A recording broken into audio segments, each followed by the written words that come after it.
My self Deepak Verma, assistant professor ABST government college Nimba हेड़ा। तो एक सेकेंड, यस। तो अब देखिए पार्टनरशिप के सेकंड वाले पार्ट में, जो मैंने पिछली बार बताया था पार्टनरशिप थ्योरेटिकल क्या उसकी डेफिनेशन होती है, कलेक्टिव फर्म के नेम होते हैं। तो अब देखिए टाइप ऑफ पार्टनरशिप्स। पार्टनरशिप तीन तरह की होती है, जनरल पार्टनरशिप, सामान्य पार्टनरशिप, लिमिटेड पार्टनरशिप्स मतलब जो लिमिटेड होगी, और एक तो लिमिटेड लायबिलिटी पार्टनरशिप। LLP कहते हैं 2008 से 8 से ही अपने 2008 से 2008 से अस्तित्व में आई, लेकिन अभी फिलहाल पार्ट ऑफ कोर्स नहीं है, इस पर ज़्यादा डिस्कस नहीं करेंगे। दो ही तरह की होगी, सामान्य पार्टनरशिप और सीमित पार्टनरशिप्स। तो देखिए जनरल पार्टनरशिप देख लेते पहले अपन। ये हो गया अपने पास जनरल पार्टनरशिप। जनरल पार्टनरशिप का मतलब ये है जो एक सामान्य पार्टनरशिप इसके अंदर की बात की जाएगी। तो ये कह रहा है कि जनरल पार्टनरशिप वो पार्टनरशिप है, इट इन्वॉल्व 2 और more owners carrying out of a business purpose, मतलब 2 या 2 से अधिक पार्टनर होंगे। General partnership share equal rights of and responsibilities, सभी के इक्वल राइट्स होंगे, सभी के समान उत्तरदायित्व होंगे। Partnership profits are not taxed to a business but pass through to the partnership. Partnership के प्रॉफिट होंगे वो not taxes, partnership profits are not taxes on the business but pass through the partners. मतलब ये क्या कह रहा है कि पार्टनरशिप फर्म के जो बिजनेस, मतलब मैं इसमें समझा देता हूँ इसका सेंस क्या है। फिलहाल इसको आपको इसके लिए पार्टनरशिप वो क्या बोलते हैं उसको, जब अपन आगे इनकम टैक्स पढ़ेंगे जब जाके क्लियर होगा। मतलब क्या होता है, एक तो इंडिविजुअल व्यक्ति पे लगता है, एक फर्म पे भी लगता है टैक्स, और एक कंपनीज पे लगता है, और एक HUF पे लगता है, एक इंडिविजुअल्स पर्सनस जो इंडिविजुअल होता है AOP एसोसिएशन ऑफ पर्सनस वगैरह, इन पे लगता है।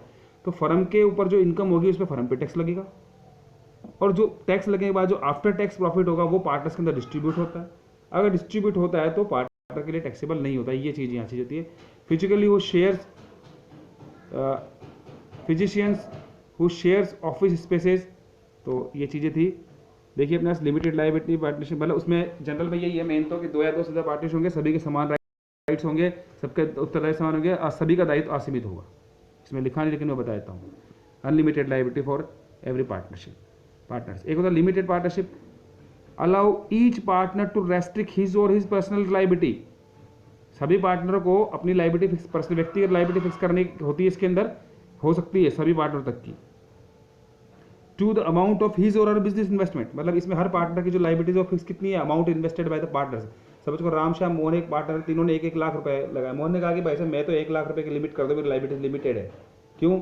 क्योंकि मान लो अगर फर्म डूबती है तो मेरे तो घर पे कोई लेने नहीं आएगा, मेरे से बस 1 लाख रुपए डूब के बात खत्म बस, और मैं नहीं दूंगा, पर्सनल लायबिलिटीज नहीं है। तो ऐसा मोहन ने भी ऐसा कह दिया, शाम ने भी ऐसा कह दिया, तो नहीं, ये कह रहा सबको करेगा लेकिन एक को छोड़। देखो सेकेंड पॉइंट देखो, at least 1 participants must accept general partnership at, मतलब उसका कम से कम एक का दायित्व तो असीमित होगा।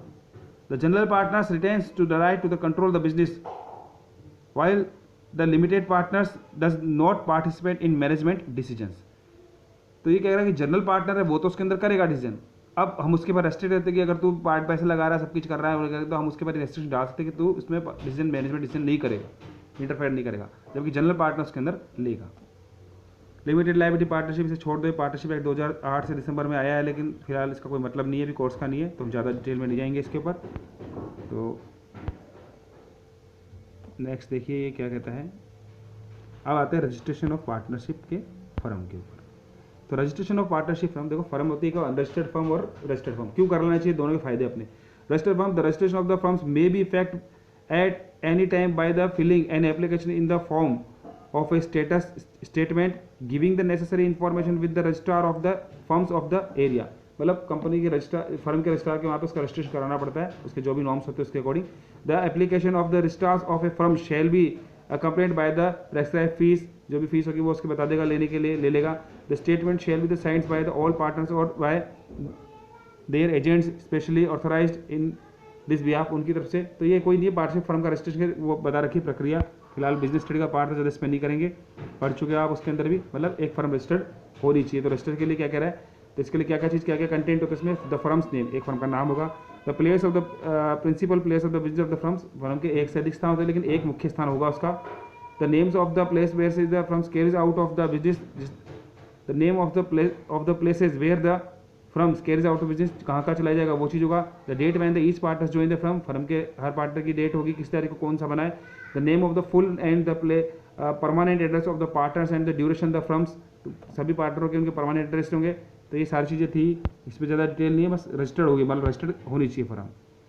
देखो अब आता है इफेक्ट। इफेक्ट इंपॉर्टेंट है, suits between the partners and firms, suit between firms and third parties and claim to set off. देखो क्या होता है, अगर पार्टनरशिप फर्म रजिस्टर्ड होगी तो पार्टनर्स के फर्म के प्रति भी अपने अपने दायित्व बता सकते, ये मेरा था, ये मेरा था, जो भी डीड के अकॉर्डिंग होगा कर सकते। दूसरा, फर्म भी पार्टनर्स के अकॉर्डिंग होते हैं कि ये इसके लिए है, ये इसके लायबिलिटी है, ये इसके ये राइट्स है जो हमने डीड के अकॉर्डिंग दिए होंगे। Claims to set off, third party के ऊपर वो क्लेम कर सकते हैं और थर्ड पार्टी भी उसके ऊपर क्लेम कर सकती है। राइट ऑफ पार्टनर देखिए एक बारी, right to take partners in the conduct in the business, partners को बिजनेस में पार्टिसिपेट करने का राइट्स है। Right to be consulted, discuss करने का, right to be access the books, books देखने का राइट्स है। Right to share of the profits, profit लेने का। Right to interest on capital, interest on capital का राइट्स है। Right to interest on advances, अगर एडवांस दिया तो उसके ऊपर लेने का राइट्स है। राइट टू इंडेमनिटी का भी अगर कुछ भी होती है तो वो चीज़ के अंदर यहाँ पर हम उसे वो भी राइट्स है। Liability of the partners, third parties, third parties का पार्ट क्या होगा, liability of A partners act the firms, liability of the firms, wrongful acts of A partner, liability of the firms. मतलब फिलहाल इसको इतना ही समझ लो आप कि अगर फर्म रजिस्टर्ड है तो थर्ड पार्टी के ऊपर भी हम केस कर सकते हैं, मतलब थर्ड पार्टी के ऊपर भी हम केस कर सकते हैं और अपना स्टेटस है क्योंकि हमारा, अगर फर्म रजिस्टर्ड नहीं है तो थर्ड पार्टी तो हमारे पे कर सकते हैं लेकिन हम उसके ऊपर नहीं कर सकते।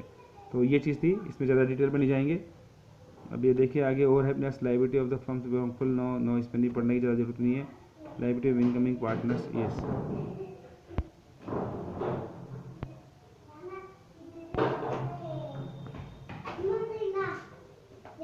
अब ये न्यू पार्टनर्स जब एक आता है तो इसमें देखो, a new partners become liable to the debts of the acts of the firms only from the date he is admitted as a partners. जब नया आएगा तो वो उसके आने की तिथि के बाद के इसके लिए देनदारी के लिए होगा, जिम्मेदार होगा, उससे पहले के लिए।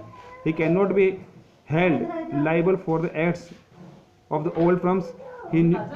A new partners may however agree to be liable for the debts existing prior to his the admission, but such agreeing will not give to a prior creditor the right to sub him because of absence of a privacy of contract। एक ये होता है, मतलब व्यक्तित्व का personal व्यक्तिगत अनुबंध होता है, उसका एक उल्लंघन हो जाएगा ये, तो उसके एब्सेंस में तो वो चीज़ होती है यहाँ पे। एक होता है डिसोल्यूशन ऑफ फर्म, फर्म का समापन किस तरह से हो सकता है। चलो ये वीडियो ज़्यादा बड़ा हो जाएगा इसलिए इतना ही लेते हैं अभी इसके ऊपर, अगले इसको नेक्स्ट में लेंगे। Thank you very much.